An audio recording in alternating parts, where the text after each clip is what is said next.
Hello, everybody. It is Sunday in Pittsburgh, Pennsylvania. My name is Adam Bittner, assistant sports editor for multimedia at the Pittsburgh Post-Gazette, joined for our weekly Steelers mock draft tracker video by Christopher Carter of the North Shore Drive podcast, and one of our Steelers insiders. Chris, excited to have you kind of doing Steelers full time with us as much as I enjoyed your work on Pitt. Thank you. I'm excited too. It's been a long time since I've been able to just focus on one team. Been doing that for like 5 years, kind of balancing Pitt football, Pitt basketball, and the Steelers. So I'm excited to get a chance to kind of just like lock in on the Steelers and also get some rest. So I'm not running between 5 different things at the same time. So, and it's an interesting time too with the additions they've made in free agency, their continued outlook on the draft, and there's a lot of different moves that they have to consider. Absolutely. We're going to break it all down. Congrats to Chris on the new gig. We're going to get into this is going to break from our traditional mock draft tracker format where we kind of talk about mock drafts from around the internet. This week, we're going to kind of take the moves the Steelers made in free agency and talk about how they will impact some of these guys we've been talking on the tracker video. Are the Steelers still interested? Should they still be interested? Receivers like Emeka Egbuka, Matthew Golden, Luther Burden III. Should they be on the radar after the DK Metcalf trade? We're going to tackle questions like that on receivers, quarterbacks, defensive linemen, all that. So excited to dig into it, Chris. Before we do, just want to thank our sponsor. It's Mike's Beer Bar.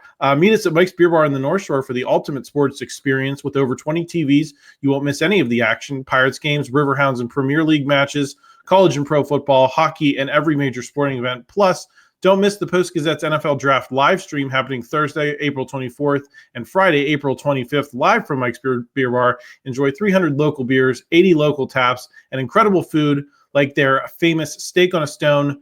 When you need your sports fix, and especially for the NFL Draft, tell your friends to meet me at Mike's. Chris, let's get into it with DK Metcalf and how that might have changed the Steelers' calculus in the draft. As we've noted on this video in the past, at least nationally, the picks for the Steelers have consistently been those guys I mentioned at the top of the video: Matthew Golden, Emeka Egbuka, Luther Burden III. At least is constituted with George Pickens and DK Metcalf now in the fold. Can you imagine the Steelers still looking at those guys closely as possible round one options? Or are we now talking about some of those day two guys that I know you like Jack Beck, some of the other ones? I think it is looking at those day two guys, and particularly it's less about the acquisition of DK Metcalf. It's more about what the Steelers haven't gotten in free agency. They went and got Darius Slade for a temporary cornerback option. They went and got DK Metcalf for a right now number one wide receiver. But the big thing that we all thought that, I talked with Ray and Brian all, for the past several weeks about, we thought they'd go and get an interior defensive lineman, at least someone to come in and fill in where Larry Ogunjobi's at, and they haven't. And it just further signals to me their plan is round one, get a D tackle that's going to be a pillar part of their defensive front for years to come. And I thought that before these moves, but if anything, unless they make some big move or they make a trade, because also here's the other thing, all the defensive linemen that were good in this class are all signed now as far as the free agent class. Unless they trade for somebody, it's almost like they need to get a serious player in that first round. It almost kind of eliminates in my mind the idea that they'd even consider Emeka Egbuka or Luther Burden or Matthew Golden in that first round. Now, if they trade back in the first round and they still get a Derrick Harmon and maybe they pick up a second round, maybe that's when they get there. But also again, they traded away their second round pick to get DK Metcalf. So I think that's a little peculiar for me for what's their wide receiver plan, because right now, as is presumed, you have George Pickens and you have DK Metcalf. So if you have George Pickens, you have DK Metcalf, you have your 1-2 punch, then I think Calvin Austin, Roman Wilson can fight it out over a number 3 spot. Or if you really wanted to, because George Pickens only has 1 more year left on his deal, you could say, you know what, let's trade back in the first round, get back up into the second round somehow, and let's go get one of those Alec Yamanors, Jack Besh, one of those types of guys in that range. And then that way you're able to say, okay, you have a young wide receiver that's on contract for the next 4 years on a rookie deal. You have DK Metcalf for the foreseeable future, and then you can figure out what you want to do with George Pickens. I would not put it outside the realm of possibility to franchise tag him. So D-line is where everything keeps pointing to me as far as what that priority is now up high. What if they trade George Pickens? Because I know that's still an option that's on the board. We talked about, when you and I talked about the DK Metcalf trade on Sunday night, we said, there's only so many chips that they have to trade back into that second round or higher. And George Right. Pickens is on that list. So hypothetically, if they move George Pickens, would that change your wisdom at all about a defensive lineman versus a receiver? Or are you still looking at the fact that they did not get any real help on the interior and say, the only source you're getting it from at this stage is the draft, and so that's what you kind of have to do regardless of whether you move Pickens or not? Yeah, I'm still kind of there. I mean, sure, maybe they feel they can get us. There's a second round D lineman like Tyleik Williams at Ohio State. If he falls far enough, I don't know if he would. I like this D line class for getting guys there, but I think that again, I really think this team needs a star caliber defensive lineman. They now have their star wide receiver for the foreseeable future. DK Metcalf is a pure number one, no questions asked. He is your guy. So instead of trying to get the guy at that position, get your guy at D tackle that's going to be able to learn from Cam Hayward and then pair with Keanu Benton for the future there. I'm still of that mind. Now, if you trade George Pickens away, it does kind of lock you in that you need to get that wide receiver before like the third round. So like, if they trade George Pickens away, let's say they recoup a third round pick for him, and then they have 2 third-round picks, you can then use your third-round pick and then maybe a 4th or a 5th or something and trade up into the second and then get the receiver you're looking there. Now, let's imagine they do it in the reverse, right? Like instead of getting Kenneth Grant, a stalwart defensive tackle, or Derrick Harmon in the first round, 2 guys that look like franchise DTs. Let's say they get Emeka Egbuka or Luther Bird or Matthew Golden. So then you're going into the second round. Well, then you're looking at Tyleik Williams in Ohio State. I think he's really good, but I don't think he's going to be around unless you get high up in the second round. And that would take, I think, considerably more draft capital to get. Now, again, you never know how people work. Omar Khan has worked some miracle deals. I mean, the getting the pick that they used for Joey Porter Jr. with Chase Claypool was insane back then, and it's still insane to me now considering how little he's contributed to anything. So maybe they can trade maybe they can trade George Pickens away and get that kind of return on that move. But I look at the receivers that would be available in the second round. I think that there's room for that for getting a guy like that, like Jalen Noel, the other Iowa State guy next to Jaden Huggins. I think that there's options there. Jalen Royals out of Utah State could be a solid possession receiver for you.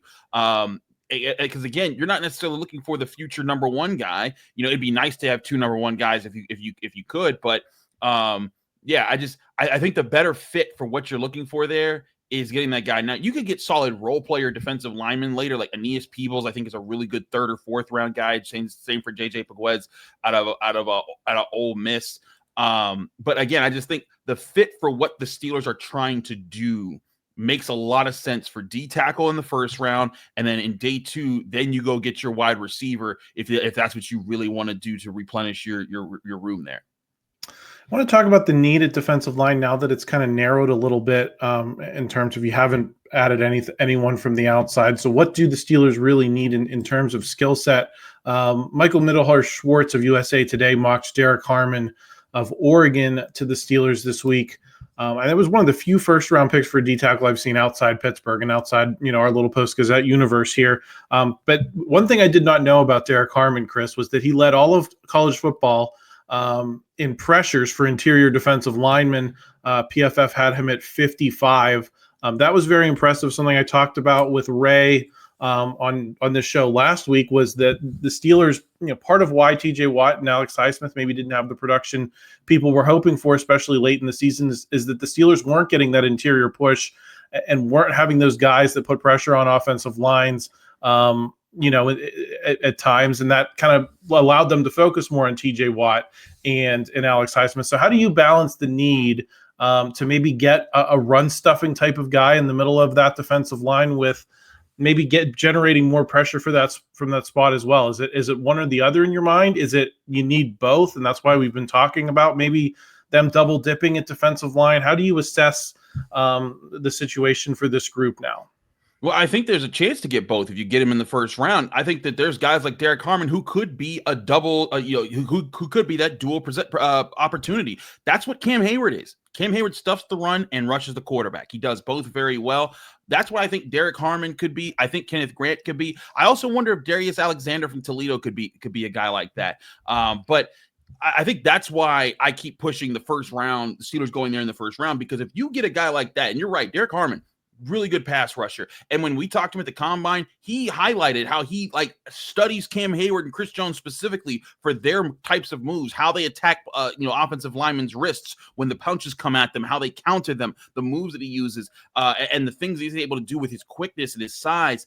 Those types of things, that's very rare. Now, again, if you wait until the second or third or fourth round, even if you wait for like a Tyleik Williams out of Iowa State, Tyleik Williams is a monster against the run, but very raw and undeveloped against the pass. And that's where I think that if you wait, that's what you end up. Then you do have to start picking either or. But with you go and get a guy in the first round, Kenneth Grant, Derrick Harmon, Darius Alexander. I'm not as big on Walter Nolan, but he's another option that would be there. Any one of those first three guys I named could be very well, it could fill both of those roles, run stuffing and pass rushing. But if you don't get one of them, even if you do get one of them, I still think it would be worth, because they haven't invested in D-line at all in free agency, it would be worth them double dipping to get another guy and maybe more of a pass rushing type that could be on the secondary rotation in the later rounds. But if you don't get one in the first round, it guarantees you have to get a run stuffer and a pass rusher in the later rounds. And again, it's just I don't think that's what you're looking for right now. I think that you have a chance to get that dual presence with this really good defensive line class that's right there available for you in the first round to get. You wouldn't have to move that much. Heck, you might even be able to trade back. There's some people that think that Derrick Harmon's going to be more can fall to the late 20s. You could trade back, use that as your extra capital, maybe recoup a third round pick, and then use that extra pick to team up with another pick that you have and move that to get into the second round, and you can still keep George Pickens. So I think the chance for that dual threat of a pass rusher and a run stuffer is very possible in the first round. Yeah, and I think that's something they need, and it's a question of, can you get more players in here to maybe play a little bit more like the Eagles do with a rotation, where you can kind of pick your spots based on down distances and situations, things like that. So it'll be interesting to watch that unfold. Chris, let's get to the quarterbacks. Obviously, as we're recording this on Friday, they still have not yet signed a quarterback, which puts us in a pickle as we're planning these shows, Chris. But let's just say, hypothetically, maybe it's Sunday, maybe they've signed Russell Wilson, maybe they've signed Aaron Rodgers. Whoever they sign is probably not going to be their guy for the long run. Most of those options are off the table, including Justin Fields and some of those other younger guys that you could imagine being here if things work out in 5 or 6 years. Whatever they do is going to be short term. So we've already heard Jerry Dulac, one of our other Steelers insiders, say he expects the Steelers to consider a quarterback a little bit higher. That raised my eyebrow a little bit, because my question became who and when, because I don't know, beyond Shedeur Sanders and Cam Ward, it feels like this draft is a lot of the same kind of mushy, middling type of options that we saw in the Kenny Pickett draft. I've seen Jaxson Dart's name come up a couple times this week. I had them in my Steelers mock draft tracker. I think it was Josh Edwards of CBS, Steve Serby of the New York Post. Is it Jaxson Dart? Is that the name? Is there any other name you'd look at as someone you'd consider drafting higher than maybe you did last week? No, I still don't. Look, I think Jaxson Dart has a ceiling that if he puts it all together could be interesting and exciting. I think that it would take a lot to put it all together. I don't think it would be the right game. Look, there's gambles that you can always take, right? Like there's gambles that someone could gamble on Jaxson Dart and it could hit. Tom Brady was a 6th round pick way back when, right? There's guys. Russell Wilson was a 3rd round pick. Kirk Cousins was a 3rd round pick. There's times where things like that work out.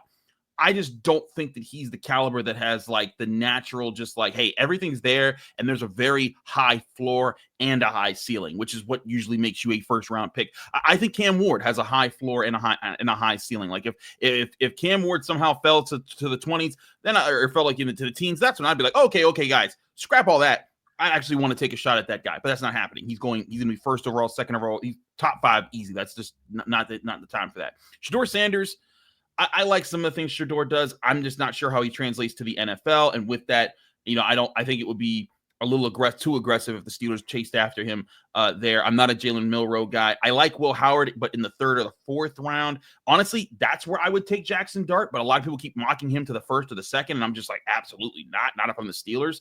I know a lot of people really like Tyler Shuck out of Louisville, but this is just a draft class where I'd wait on this. Whereas like next year, you have several opportunities. Again, you never know what a draft class is going to look like more than a year out, right? Because people were thinking Carson Beck would be in this class, and personally, I wasn't that excited for Carson Beck. I thought I was just like, that ain't going to work. Rough week for him.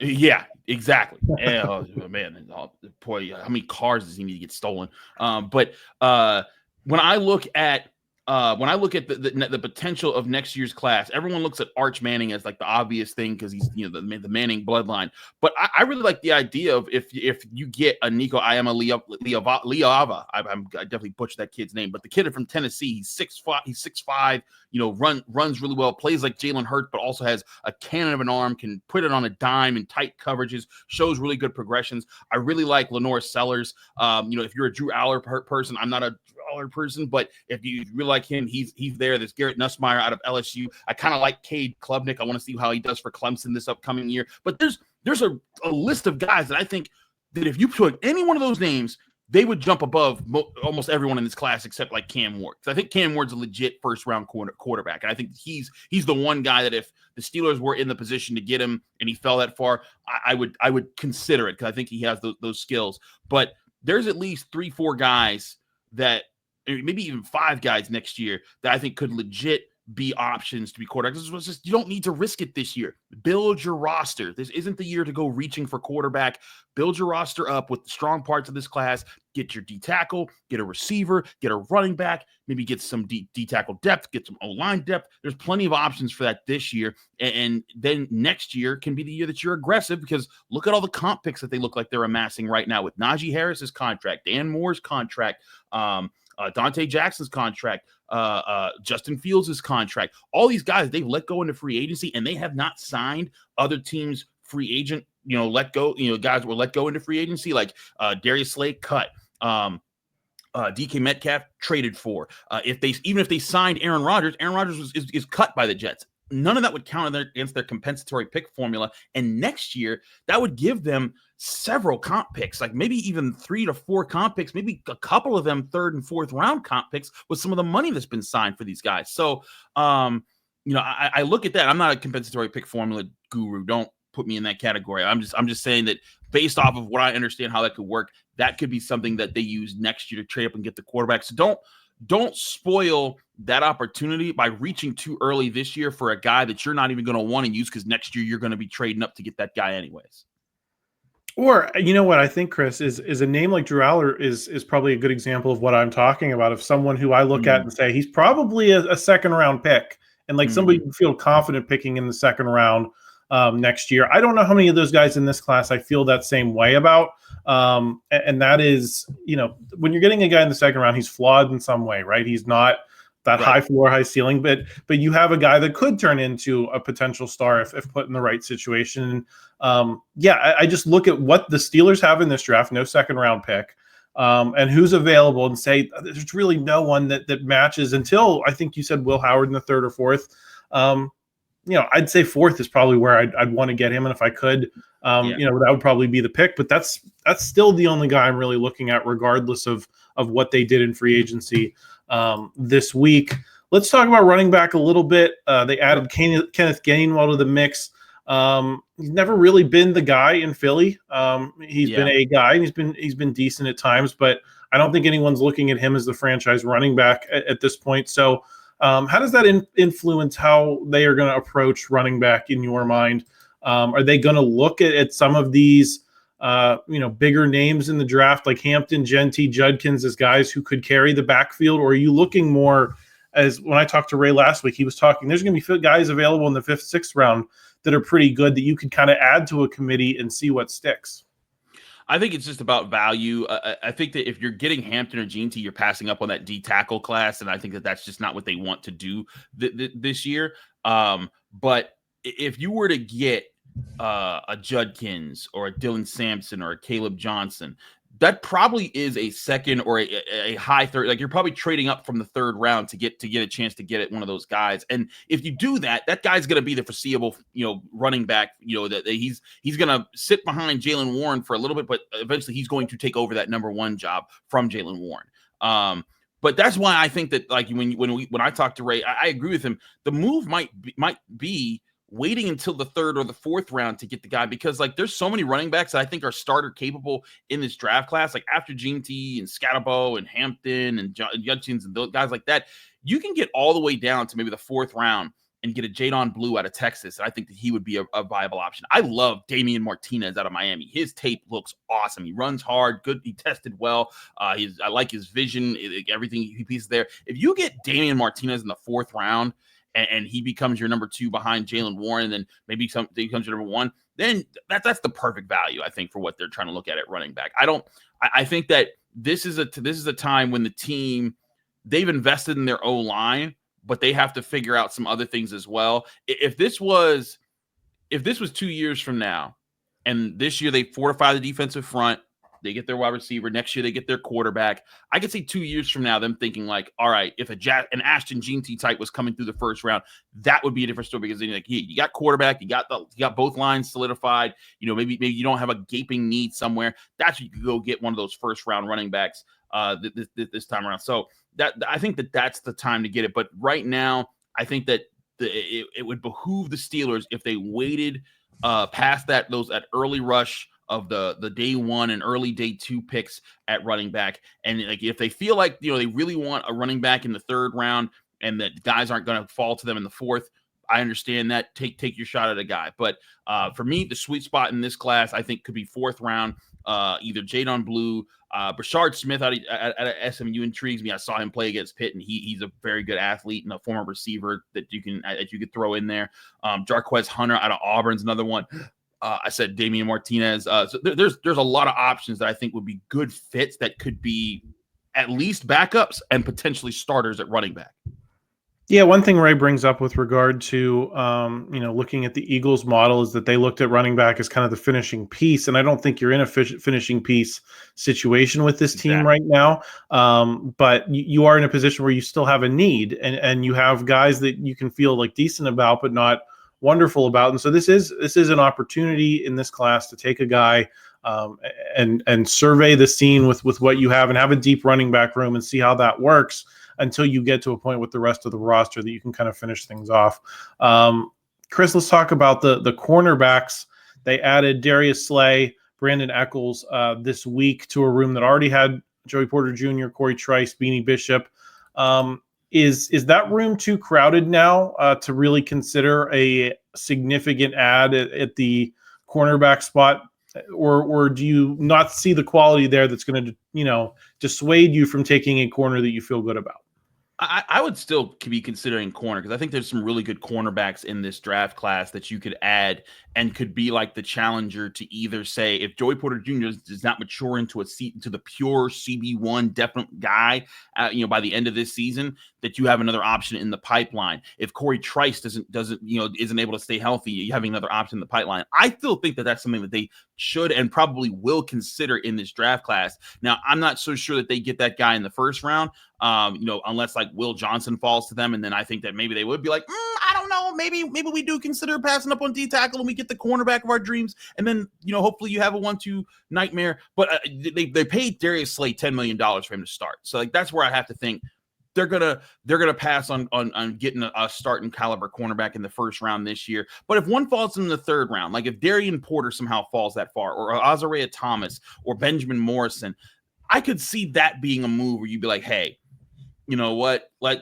I know that we got like Corey Trice is there, but let's add another to the pipeline there. But I don't know where that ranks as far as adding at receiver in that same spot, or versus adding at corner versus adding at running back. Like if I was prioritizing needs, I think honestly, because they haven't addressed running back, I feel like running back would be more pressing of a need to add there. But value-wise, like if you could get a guy that you think will be your starting corner in the coming years in that spot, it's tough to pass that up, because I think that's really important for how they want to play defense with their secondary. So So yeah, I wouldn't be looking at the first round guys, but I'd still looking at, a guy like Siobhan Ravel out of ECU. How far does he fall with his injury? But his athleticism tested off the chart going into ECU. Darian Porter, Thomas Morrison, I do wonder, like, what is a guy like Jacob Parrish, a pure slot guy out of Kansas State? Where does he fit in this equation? Those type of options. Or do you just wait like till much later in the draft and say, you know what, let's take a stab at like Denzel Burke in the 4th or 5th round, because that's where he's going to fall, the guy at Ohio State. And like, he's another project like Corey Trice, where you hope that he turns into the guy that you didn't spend a whole lot of draft capital on, and they became a starter eventually.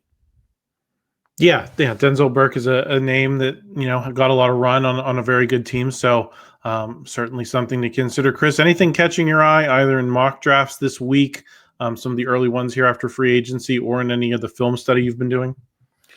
So, I did my film study on the cornerbacks. I was breaking things down there.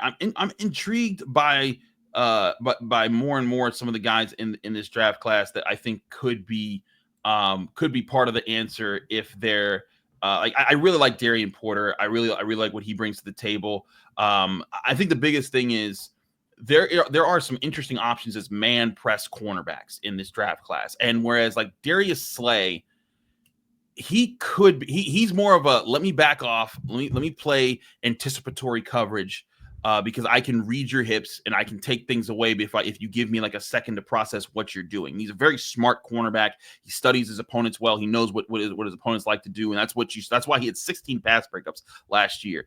And so if that's the corner opposite of Joey Porter Jr. they've been going with, my question is, do the Steelers actually want to get another like man press type of in your face corner to make those both the guys that you line up on the outside? That's a question that I'd have for there. But there's guys that I'd certainly consider. But again, like I think that when you look at corner, D tackle, wide receiver, those are still the primary areas that I'm looking at for the Steelers right now. That could be difference makers, and there's plenty of guys available in any of those positions.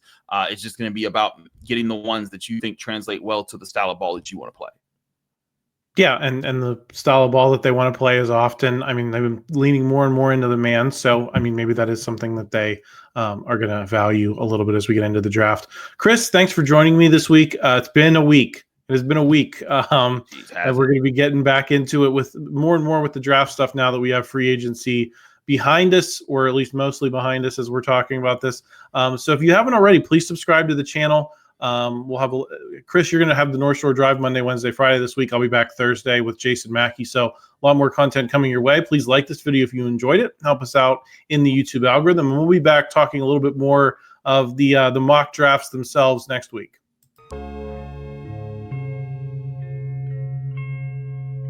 Thank you for checking out this content from Post-Gazette Sports. If you watch this video on YouTube, please like the video and subscribe to our channel. For all of the sports coverage the Post-Gazette has to offer, visit post-gazette.com.